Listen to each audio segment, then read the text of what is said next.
I feel very called to become a member of the Catholic Church. Love the Catholic Church. It's just the best place to be. From the studios of EWTN, this is Open Line. In North America, call toll-free 1-800-585-9396. That's 1-800-585-9396. Outside North America, call 1-205-271-2985. You can also send an email to openline@ewtn.com. Open Line is live on the air here on the EWTN Global Catholic Radio Network. Welcome, and we will have a very powerful hour, the Hour of Power, with our pro-life warrior from womb to tomb. And you can hear her laughing in the background. That would be none other than our dear Barbara McGuigan. Welcome to Open Line, my dear. How are you? It's the Hour of Power that got me going. There we go. There we go. If you can stop laughing for a moment here. I will. I'll try. We do have fun here at EWTN Radio. We do. And you are all part of this fun. So I'm going to tell you that our lines are open right now. Mr. Matt Gubinski, our call screener, is ready for your calls so that you can get on the air and speak to Barbara McGuigan. We have a number of topics that we will share with you in just a moment. So get your phones ready, your pen and paper. The number is 1-800-585-9396. That number again is 1-800-585-9396. This is Elena Rodriguez saying hello, filling in for our dear Jack Williams today to talk to Barbara McGuigan about pro-life topics from womb to tomb. And my thanks to our producer, Michael McCall, as well. It is a wonderful opportunity, Barbara, that we have to address and put a voice out there when things are happening in our society that are going to have an effect for many, many years to come. And you are one of those warning voices that lead us back to getting on track where God wants us to be and for the benefit of our society. And one of those topics is the children of households where there is a transgender person. And you've been doing a lot of research about this topic, Barbara. We want to share on that.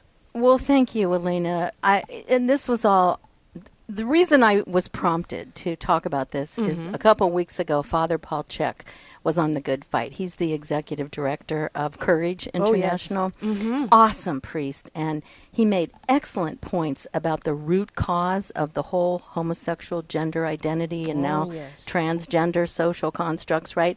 He's a moral theologian, a professor. And actually, I didn't know this, but he was asked by Archbishop Laurie to be the executive director of Courage. And he pointed out that the work of Courage is not first about homosexuality, but about what it means to be human, Elena. He said it's an invitation to consider the question of the fulfillment of the human heart according to God's gracious plan. And this is what grabbed me. Those words absolutely grabbed me because here's the thing.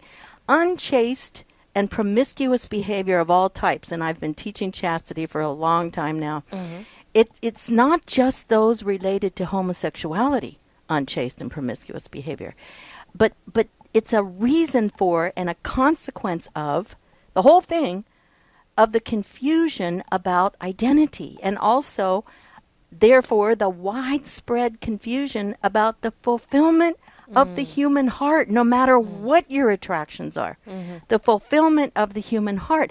And then that made me think of Father Spitzer and his priorities of God. Sure. I in my mind goes to one thing to the next sometimes, and the priorities of God, what are they? Our salvation and the salvation of others whom we touch, the preservation of our freedom, and that is the freedom to choose the good, and the preservation of the freedom of those we touch. The alleviation of our suffering. This is a priority of God, and the alleviation of the suffering of others. This is what it's all about. And I just had so many light bulbs go on because, you know, he said that addressing homosexuality according to the mind and heart of the church, okay, hello, we know that this is a serious issue these days. He said it's one of the most demanding aspects of education, formation, and pastoral care today. And he believes it will become more difficult as time passes because it has become an untouchable subject. Right. So what we desperately need is authentic pastoral care that flows from an authentic understanding of the human person, and in this case, the virtue of chastity.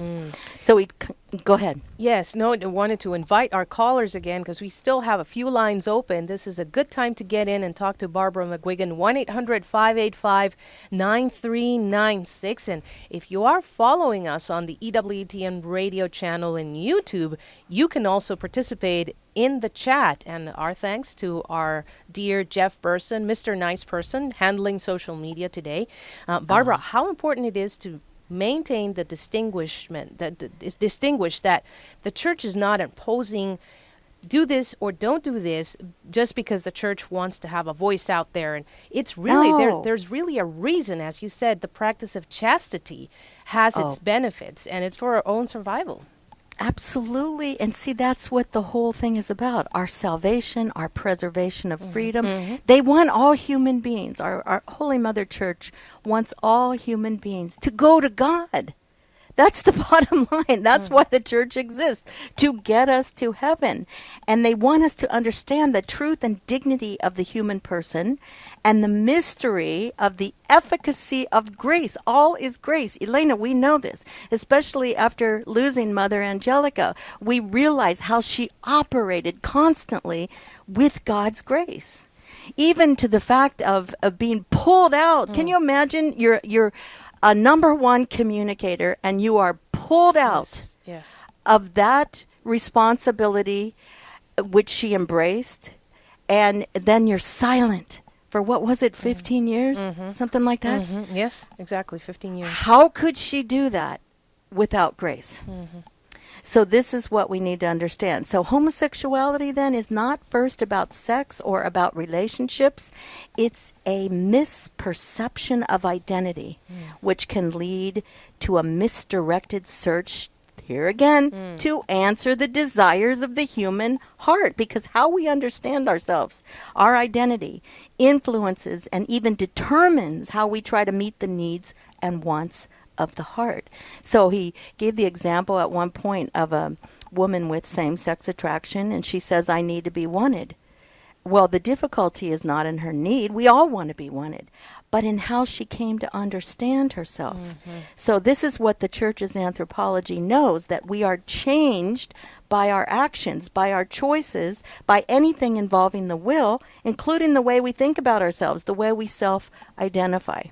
So the reason I bring this up is to bring forth the danger in so-called LGBTQ or gay straight alliances or support groups in high schools.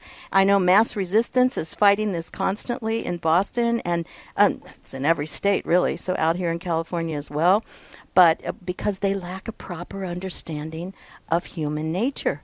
Because Father Check brought to my attention once again, if you assign a label to someone or to encourage a person to adopt a label for himself or herself during the teen years, that can lead to serious harm that could have been avoided, Elena.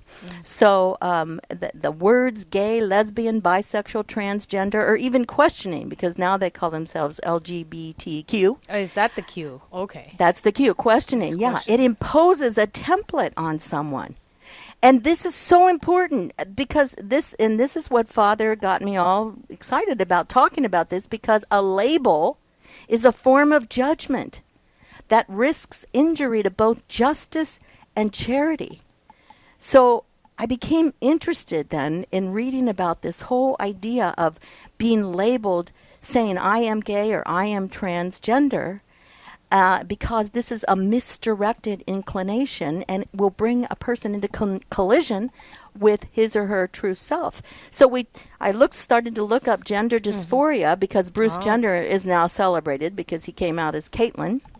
And this gender dysphoria disorder will stay as born, either male or female, whether or not they play dress up, sterilize themselves, and destroy healthy reproductive organs.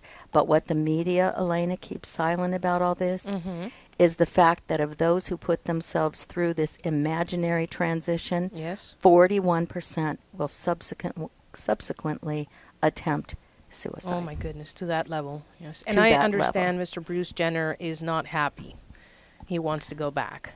Are you serious? I haven't Yes, seen anything yes, like that. yes. And Really? it's probably not going to get very covered in the media because there are a lot of economic interest the way he is right now. But so that's going to be already eclipsed. But yes, already, and it hasn't really been that long. So, yeah. But here's the thing, and then we'll go to a break, whatever you want to do. But here's the thing: this whole gender reassignment surgery, which is what Bruce Jenner had, it's the problem is children are being mutilated and sterilized for life because of gender reassignment surgery. So much so that the American College of Pediatricians urges educators and legislators to reject all policies that condition children to accept as normal a life of chemical and surgical impersonation of the opposite sex. And what they say is facts, not ideology, determine reality. You know how we always say you have a right to your opinion, but not to your own facts?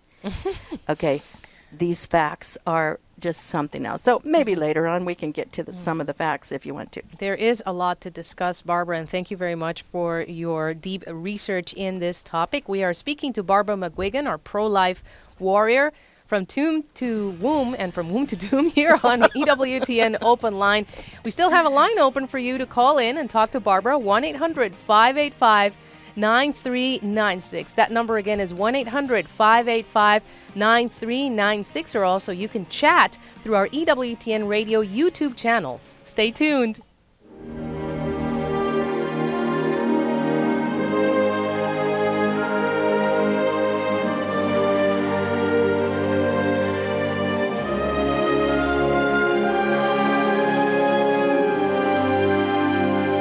I'm Raymond Arroyo with Mother Angelica, A Remarkable Life. Shortly after entering religious life here at Cleveland's St. Paul Shrine, Sister Angelica was beset by health woes. She had tonsillitis, constant colds. At one point, her knees began to swell because of all the kneeling and climbing up the 5 stories of this monastery. On at least 2 occasions, she was almost thrown out of the monastery. And then she was transferred to Canton, Ohio, her hometown. There, the swelling in her knees subsided, and she continued with religious life. Stay with EWTN as we continue to celebrate the life and legacy of Mother Mary Angelica. This is Bishop John Brungart of the Diocese of Dodge City. This is Colin Donovan, Vice President for Theology. This is Father Larry Richards, host of Open Line Thursday. Thanks for listening to EWTN Global Catholic Radio Network.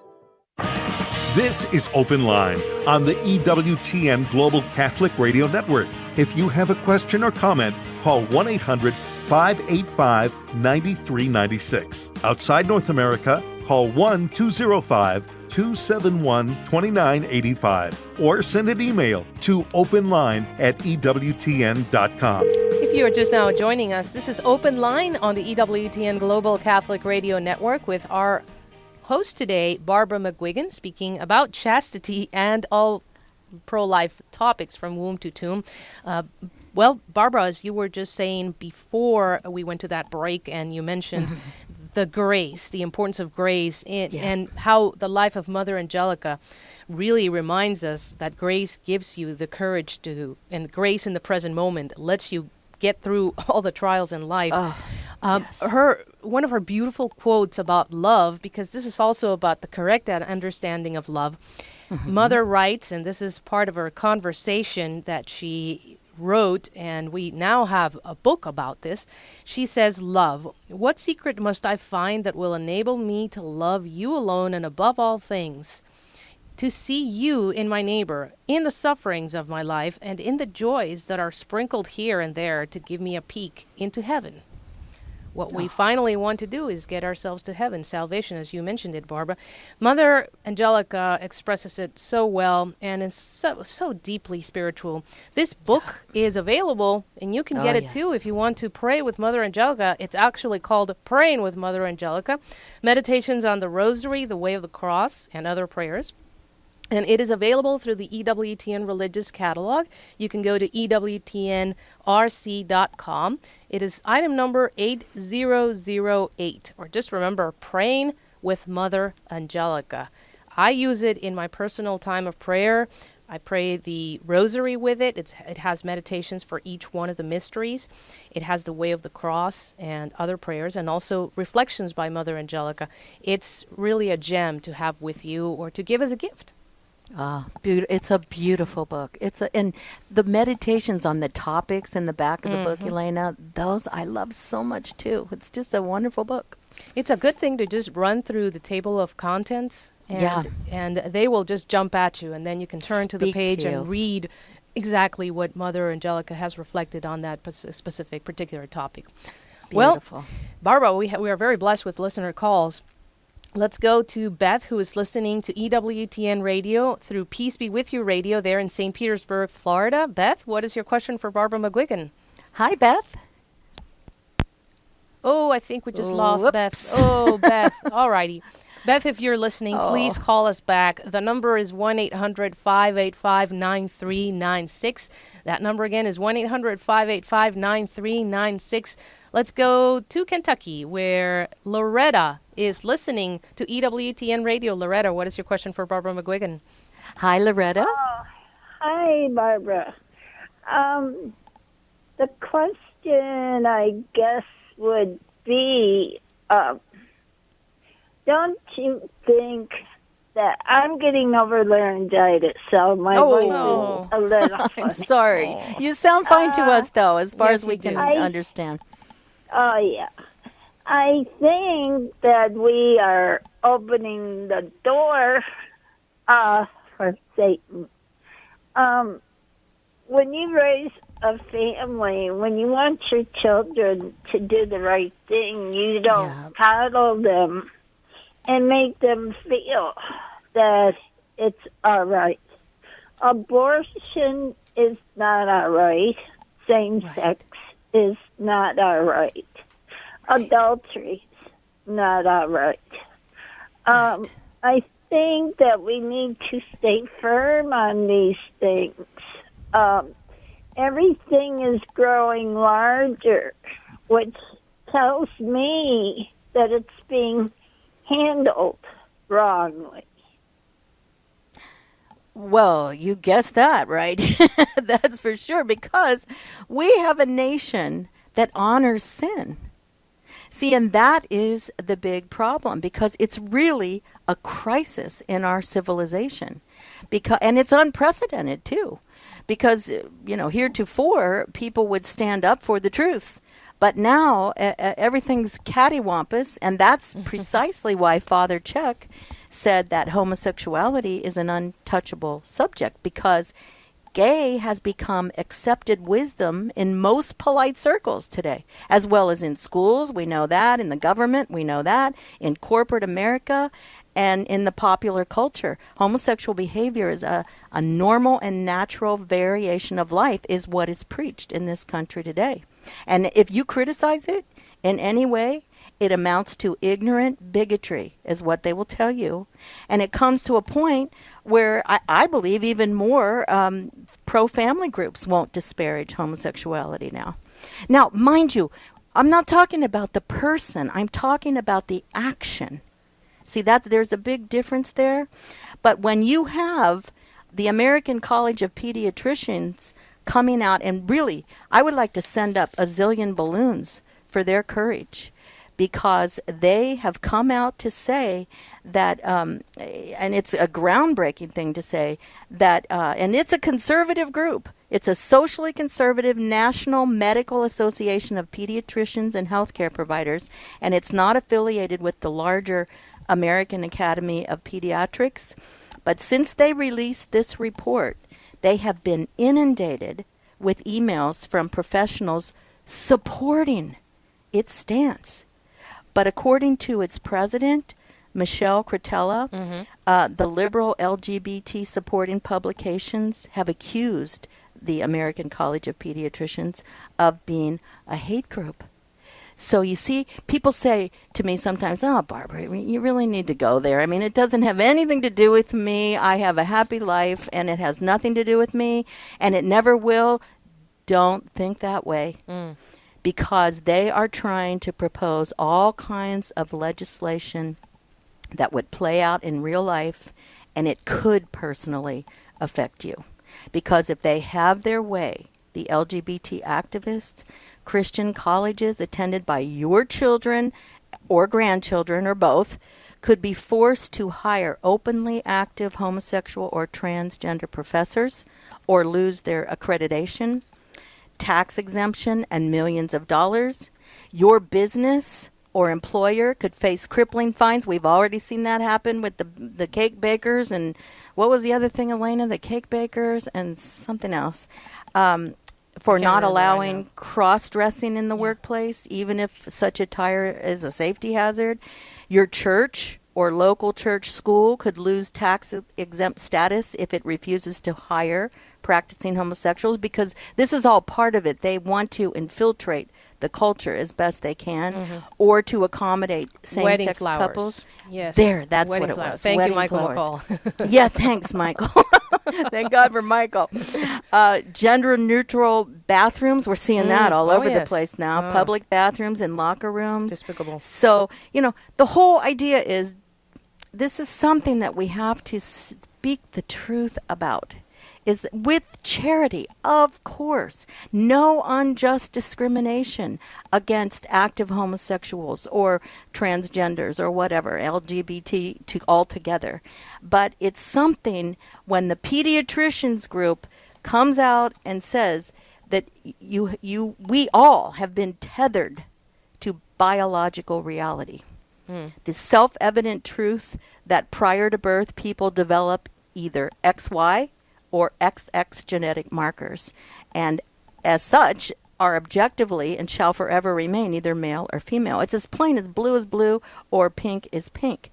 But you see, this whole thing is politically driven. It's a politically driven LGBT agenda that pretends otherwise. And those who suffer with gender dysphoria, and like I was talking in the top, we have to help to alleviate our own suffering. That's one of God's priorities, and to alleviate the suffering of others. This is why the church gets involved in this, of course. So the whole thing is, there are certain facts that this report came out with that just will knock your socks off. And they say no one is born with a gender. Everyone is born with a biological sex. Gender is an awareness and a sense of oneself as male or female, is a sociological and psychological concept, not an objective biological one. So it's serious. And I mean, I could go on, but I won't because I want to get the callers. But Loretta, thank you for calling, dear heart, because really it is something that we can't take lightly. Right, and it's very important to keep this distinction in the works. Well, we have, we have we have Elizabeth listening to EWTN radio through Archangel Radio in Alabama. Elizabeth, what is your question for Barbara McGuigan? We have about 2 minutes to go, please. Okay, no problem. Hi, Elizabeth. Hey, how are you? Thank you for taking my call. Sure. I was just in Dillard's and had seen a display. I kind of passed by it, and then I stopped and I backed up, and it was a female wedding scene. And it was just, the groom was supposed to be the groom was dressed in a feminine tuxedo, kind of like in slender pants, and it was definitely an effeminate tuxedo. And, and they were holding hands, and it wasn't just, this is an option if you want to wear a dress, or this is an option if you want to wear a tuxedo. It wasn't that. It was definitely a union. And I took a picture of that, and I was just taken back, and I just, oh my gosh, what do I do with this? I wanted to tell them that offended me. I don't like that. But as far as, and it's fine to have an option of if a woman wanted to dress in a tuxedo, but this is clearly, a female wedding, Yeah, it's part of the agenda, and we can expect this. I've seen a couple commercials out here where I live. And I just didn't see it in a merchandising. And I hadn't seen it. I knew that, the things were coming with Gap and doing things and stuff like that, but I was just going to, talk to the store directly and then write a letter to their corporate office. I don't know. What should I do? How can I handle this? I would write to the corporate office. Elizabeth, I would write. Please stay tuned. We're gonna be back with that answer in just a moment. EWTN continues here on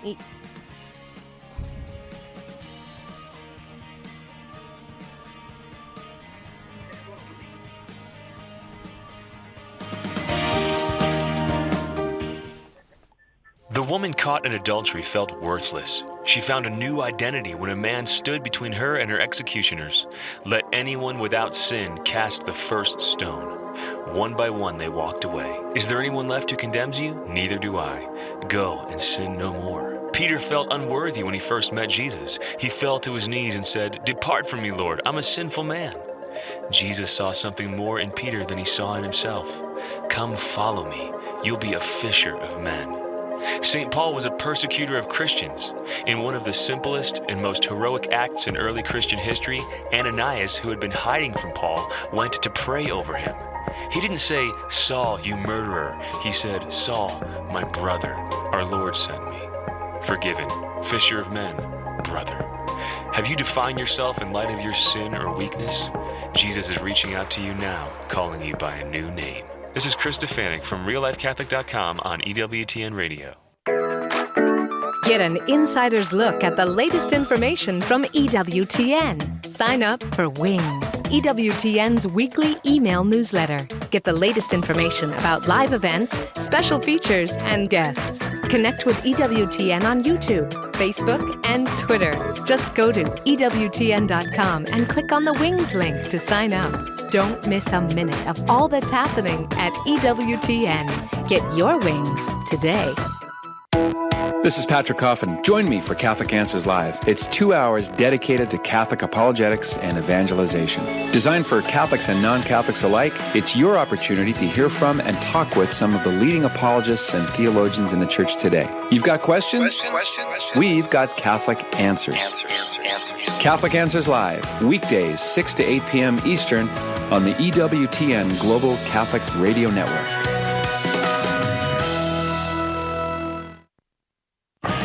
This is Open Line on the EWTN Global Catholic Radio Network. If you have a question or comment, call 1-800-585-9396. Outside North America, call 1-205-271-2985 or send an email to openline@ewtn.com. 29 minutes past the hour here on the EWTN Global Catholic Radio Network. Elena Rodriguez sitting in for Jack Williams, talking to our guest, expert, and host, all in one, Barbara McGuigan, our pro-life warrior princess from womb to tomb, all topics pro-life. Barbara, we were just before the break speaking to Elizabeth in southern Alabama, and she was pointing out that she saw in a family store, what was clearly a same-sex marriage cake. And you were about to give her some resources.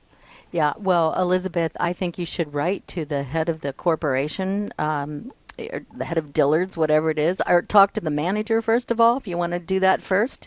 If you want to just go to the manager in the store, they always have one employed every 24/7, however long it's open. And yeah, I think that's very good that you voice your opinion, because here's the thing.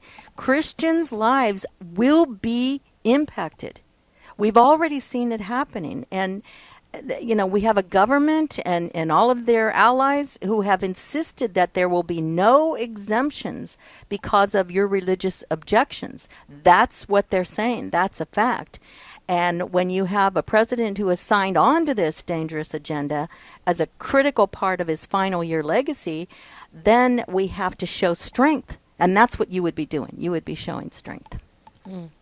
Thank you, Elizabeth, very much. And that is what happened to Elizabeth may be happening to a lot of our listeners. So it's always good to take that into consideration. Barbara, we have Leanne with a question for you. Leanne, please go ahead. And your question for Barbara McGuigan. Hi, Leanne. Hi there. I just have a question. Sure. I have recently been helping. I've been studying a lot of theology of the body and a lot of responsibility and yes. My favorite book. Honestly, I love that book. Yes, and it's been amazing to me to for the past 6 or 7 years, and I started kind of pulling away from the whole like pro-choice, and it really helped. Like kind of like what you mentioned, give me a greater sense of who I was as a human person and my identity. And so now I kind of help give talks when I can. Good. And even with adults, I find a lot of them ask, the questions to the catechist or to the pastor. Can we have classes like this every week? And it just seems like we're hungry for it. Like you said, a lot of us don't know who we are, and so we let the culture tell us and paint that picture, and then we have so many people hurting. And I don't feel like there's being enough done from the parish level, and I don't know how to, write to the bishops, or at some point, are we going to keep talking about, what we're against, or are we finally going to do what it is the church is for and find this kind of healing, within a culture? And I don't know what to do. I feel sometimes like overwhelmed by it, because it doesn't seem like my parish or any others really do offer this kind of formation. Yeah. And so I kind of want to... Then I would go somewhere, Leanne. God love you. And thank you for this call, because you're a woman after my heart, let me tell you. If it's not in your parish, find out where it might be. Or maybe you could be the one to initiate a study on theology of the body. They have books out where you can have a study as long, according to the book. And I think it would be a beautiful thing if you don't have a full house of little kids and stuff, and you have the time, and just keep in touch with the Holy Spirit. Trust me, He will open the doors for you. He will open the doors for you, because this is something, like Father Chuck said, it's an untouchable subject, but we can't let that happen. We have to bring facts. We have to bring research, testimony if we have one. Father Chuck also said that the testimonies of the people with same-sex attraction who submitted themselves to reparative therapy, which is trying to be stopped everywhere. In many states, they have legislation, especially here in California, to stop reparative therapy. But they have the testimonies of these people who are now free. They are happy that their freedom has been preserved, that, they're not, the alleviation of their suffering, all the priorities of God have been alleviated for them. And that's why we do this. And always, and if you should look up that Good Fight. It was a couple of weeks ago. Father Paul Check, he's the executive director of Courage International. He was just phenomenal. He's been on with me before, and so I wanted him to come back again when I've read all this about these kids that are now being subjected to gender reassignment surgery. And at Johns Hopkins Hospital, Dr. Paul McHugh was the hospital's former psychiatrist in chief and current distinguished service professor of psychiatry. He is among those who participated in this American College of Pediatricians report, and he has noted in the past that the left-leaning APA reluctantly acknowledges that transgenderism is a mental disorder and that the idea of a sex change is biologically impossible. And he said people who identify as feeling like the opposite sex or somewhere in between do not comprise a third sex. They remain biological men or biological women. So a person that believes that he or she is something they are not is at best a sign of confused thinking. These are what the pediatricians are saying. And puberty is not a disease, and puberty blocking hormones can be very dangerous, and that's what they're plying these young kids with. And there are some that are saying that according to the DSM, as many as 98% of gender-confused boys and 88% of gender-confused girls eventually, and this is the good news, eventually accept their biological sex after naturally passing through puberty. So, this whole idea, this culture, they're on a train, a bullet train, to give these kids all of these dangerous hormones or sterilization surgery. And, according to the pediatricians, we should be calling them what they are, criminals, because they came right out and said that this, to their credit, that they will go on the record to identify this so-called gender ideology for exactly what it is, child abuse. And when I started to get up on this, I thought, oh my goodness. I mean, this is something that we all have to talk about. And children who use these puberty blockers to impersonate the opposite sex will require cross-sex hormones in late adolescence. So it doesn't end. Cross-sex hormones are associated with dangerous health risks, including but not limited to high blood pressure, blood clots, stroke, and cancer. Just to name a few. Yeah. So, Leanne, if you want to check out that Good Fight episode, it is available on our EWTN.com/podcast page. That, again, is EWTN.com/podcast page. You can go down to the radio segment, and then within the radio segment, look for it alphabetically, The Good Fight. So make sure you look for the T, The Good Fight. And it is April the 2nd with guest Father Paul Check. Good. Thanks. Barbara, let's go to Brenda, who is listening to EWTN Radio through 1050 a.m. in Washington. Brenda, welcome to Open Line with Barbara McGuigan. What is your question or comment? Hi, Brenda. Hi, Barbara. I'm finding it difficult to actually word what my question is, but I'm a transsexual woman. I transitioned or had sex change surgery 16 years ago at the age of 64. Wow. I was, or I am, a father of 5 children, one of whom we lost many years I'm ago. Sorry. And at that time, I went through all the research I could find about transgenderism because it wasn't really, well discussed at that time. And I came in and I saw different psychiatrists. I went through 2 or 3 years of therapy with a very active transgender group. And at that time, I came to the conclusion that our gender identity is identified, before we're born. And this is the way God made me, and this is what God made me to be. And that was a way that I could justify to myself to have the surgery. And so 16 years later, I can see some of the adverse effects. I was married to a wonderful woman, and we're still very good friends, but we got divorced because she married a man. And, and because of her, my children still love me. Sure. My grandchildren, do, but now I can see just what the cost was. And one of the costs was, I'm wondering is, did I commit a grievous sin that can't be forgiven? I go to confession, I go to all the sacraments, and I'm concerned about that. I even kind of mentioned, if I could reverse back to who I was before, but when my children heard this, they really became upset. So I guess... Okay, here's the thing, Brenda. You chose what you chose at the time because you used the, the knowledge that you had. You thought that would be something that would help you, I'm sure. But no sin is too great for God to forgive. No sin. And if you've been to confession and you've confessed it, okay, that's enough. That's enough that you need to do. You walked out of that confessional if you had a firm purpose of amendment, which we all have to have a firm purpose of amendment when we confess our sins. You walk out of that confessional and you are seen by God whiter than snow. So you don't have to worry about that ever again. You really and truly don't.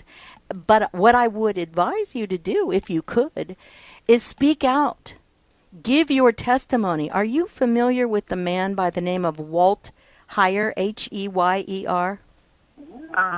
No, I'm not, but I can always look that up. Look it up. He writes for Public Discourse. He has a couple articles that I would love for you to see. One is called, do you have a pen right there, pencil or something?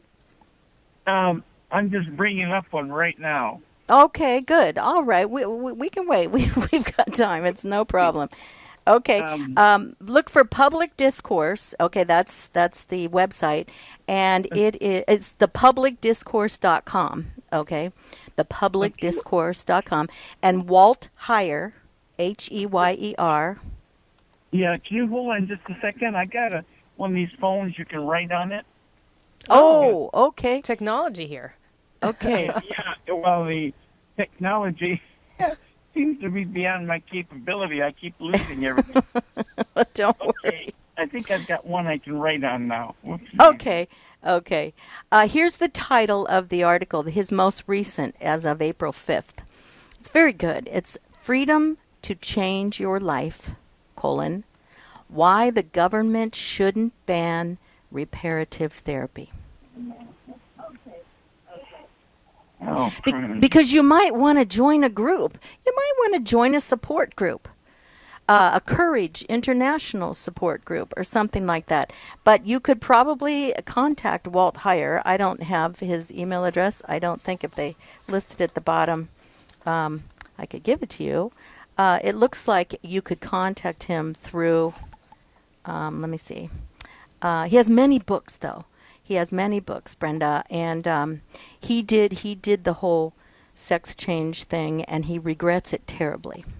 And you can go to his website. Okay, here I found his website. It's called sexchangeregret.com. Okay, or he has a blog, waltheyer.com. And I think you two should get together. I think it would be a good thing for you to get together. He would be a good support for you. Because now he gives his testimony, and he's become a very great influence. He really has. Thank you very much, Brenda, for calling in, for your courage to share that witness with all of us. And we keep you in our prayers as well, and we hope that these resources are very useful to you, sexchangeregret.com. And we go to Oklahoma, where Ed is listening to EWTN radio through Sirius Satellite Radio Channel 130. Ed, what is your question for Barbara McGuigan here on Open Line? Go ahead, please. Hi, Ed. Hi. Thank you for taking my call, ladies. Sure. I have one comment, and then I have a question. Okay. I'm pretty sure Father Karapa used to say, if we don't know our Creator, we're bound to have an identity crisis. Amen. That's a good statement. I'll back it up any day. The question I have, I've seen research that seems to indicate hormonal contraceptives may have a link to struggles with homosexuality if the mother has used contraceptives either very, very early on in the pregnancy or within a couple or 3 months before the pregnancy. Have you seen anything about that? Not lately, Ed, not lately, to be honest with you, but in the past, I was told that there was some sort of research, but I can't even tell you exactly who was doing the research. But the birth control pill is made up of very powerful hormones, estrogen and progestin. And if the mother is on the birth control pill, there are times when she can still become pregnant. And so the problem was they thought that possibly the whole homosexual identity problem, or just the fact that the same-sex attraction could have something to do with the mega doses of estrogen that the mother was on when she conceived. But I haven't heard anything after this, and I wish I could be updated on this somehow, and I'll try. I'll look it up, and but I thought you were going to talk about the fact that is there a tie with a hormonal contraception and homosexual identity, and that's another aspect of this, because you might ask the question, as our catechism says, is homosexual activity disordered?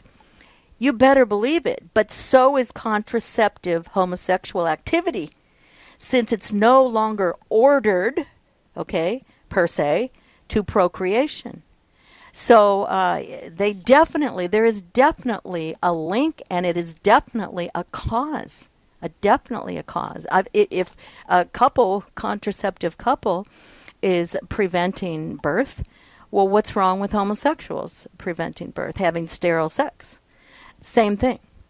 So when you, and this is exactly what Pope Paul VI was trying to teach us in Humani Vitae, the same exact thing, that one thing will lead to another. And it definitely has. So thank you, good man, for calling. And thank you, Ed, for that. Barbara, well, this is very easy for me to do because I was not the one doing the talking, but I did find a Catholic News Agency report on the links between contraception and homosexuality. What I did was I went to the CatholicNewsAgency.com website, and then I typed in a search, contraception and homosexuality, and it came up. For Ed and any of our other listeners who want to read up more on that, that might be a good resource to keep in mind. Biological though, that's the thing. The hormones transfer to the unborn child. Oh, well, hold on. We don't know that part. Well, that's a good question. That's why I'm not the expert of the show, and you are, Barbara. No, that's okay. No, I was going to be so excited that you pulled it up because I thought, Lord, this is good. So, but nice try, and that's okay because whatever it says will, give more understanding. So I have to read more in depth. That's okay. Yeah. So caveat, but that could be a good starting point. Okay, great. Let's go to Jane. Can we go to Jane? Jane next? in Michigan, listening to EWTN Radio through Holy Family Radio. What is your question for Barbara McGuigan? Hi, Jane. Hi. My question is, I was wondering if she could give me a book from Father Chuck or something, the name of one. I have a granddaughter that is, her mom and dad said that at 3 years old that she was a boy because she always felt like she was a boy. So they took her to a lot of psychologists, and they said, yes, she's transgender. Oh, and her to be a girl. So at 4 years old, they said, if you want to see me anymore, you've changed her name. She's always dressed as a boy, and she's a boy. So if you want to have to see her, you have to abide by that. And to make it more complicated, one of the grandfathers has that same issue. But at any rate, the goal is for them to do the hormonal treatment after they have taken and give her some hormones for, as you were saying, to take puberty and delay it for a while, and then give her male hormones after that. I really, if I could get some kind of information, I try and be non-adversarial, and I don't. Sure, you can't be, really. You can't be. Because it's a family issue, and you don't want to say, okay, we're not, we're done with you, we're not going to see the child. But you could give them information, though. You could give them information, Jane, because this is important. Yeah, what I would do is go to the American College of Pediatricians, and it's www.acp, and then PEDS, they spelled out, acpeds.org. Because they're the ones that just came out with this report, and they are adamantly against any kind of treatment for gender dysphoria because they believe that gender-confused children should be treated for the underlying problem of gender dysphoria. See, when parents back that up, and I'm not judging any parent, my goodness, they do the best they can. We all do. We all try to do the best we can. And if that's what their doctors were telling them, they went along with it. But even the people, the one doctor that I brought up from Johns Hopkins, Dr. Paul McHugh, he has done many of those surgeries, and he is adamantly against it now. Adamantly against it. So I would go there and, let's see, Courage. I would go to courageinternational.com or .org. Or just look it up. You'll find Father Paul Check, CHECK, and possibly because they have Encourage as well, which is for parents, right, and family and friends who is dealing with not just transgender but same-sex attraction and that sort of thing. And I admire you, Jane. I admire you so much for stepping up there and trying to do whatever you can do because it really is important. It's a move. It's a socio-political scheme. And it can go from merely you pity the people involved and you pity the delusions that they have, but it can also go to abusive practices when children are the targets. I read somewhere when selfish adults exploit sexually confused young people by feeding their gender delusion and pumping them full of dangerous hormones. And then when they get older, surgically mutilating and sterilizing them, what our Brenda was all, what she got involved in. So in the gender reassignment surgery. So God bless you, dear heart. I'm very edified by you, Jane. Thank you very much, Jane. And let's try to fit in real quick Barry, who is listening in Virginia to EWTN Radio through Sirius Satellite Channel 130. Barry, your question for Barbara McGuigan, please. Hi, Barry. Hello, Barbara. I love listening to you. Thanks be to God. All glory to God, yes? Yes, absolutely. I have a couple of comments. Mm-hmm. The first one, I just happened to turn on 60 Minutes, which I normally don't watch, this Sunday, and they had a young woman on there who, in college, she was on the women's swim team, and she was winning all the races. Oh, yeah. And you probably saw it. I've heard about that. I didn't see it, but I heard about this. My heart just went out for her. She ended up on hormone therapy, did a double mastectomy. Oh, and, gosh. So she could join the men's swimming team. Yeah. It's because she's always identified as a man. And I just, I looked at that and I said, first of all, here's that network, really making this look like there's nothing wrong with this. This is normal. Yeah. Oh, the media has bought it hook, line, and sinker, Barry. You know that. Absolutely. And then I looked at it and I says, what's she going to be like 20, 30 years from now when she finally realizes who she really is? That's it. It's so sad. It's very sad, and our president says it's about equality, but it's not. It makes some people more equal than others, and it makes Christians less than equal. And he talks about stopping discrimination. He said it's about that, but it's not. It discriminates against Christians in favor of those practicing sexual immorality. So, yeah, you're so right, Barry. We're going to have to shut down the show, but thank you, good man, for calling. God bless you. Thank you, Barry, and thank you, Barbara McGuigan. You're so for being with us today. And thank you. My pleasure here sitting in for Jack Williams. This is Elena Rodriguez saying goodbye, and stay tuned to more of EWTN Radio. Coming up next, Cresta in the afternoon. Mr. Cresta is going to be talking about Amoris Laetitia, which is the joy of love, the apostolic exhortation that Pope Francis put out just last Friday. So it's going to be a very interesting show, a good segue from our show today, Barbara, here. Definitely. Wonderful. And so I want to thank my producer, Michael McCall, and my call screener, Matt Gubinski, and you, especially you, keep us in your prayers. And as Mother Angelica used to say, keep us between your gas and electric bills. Stay tuned to more of EWTN Radio. Bye.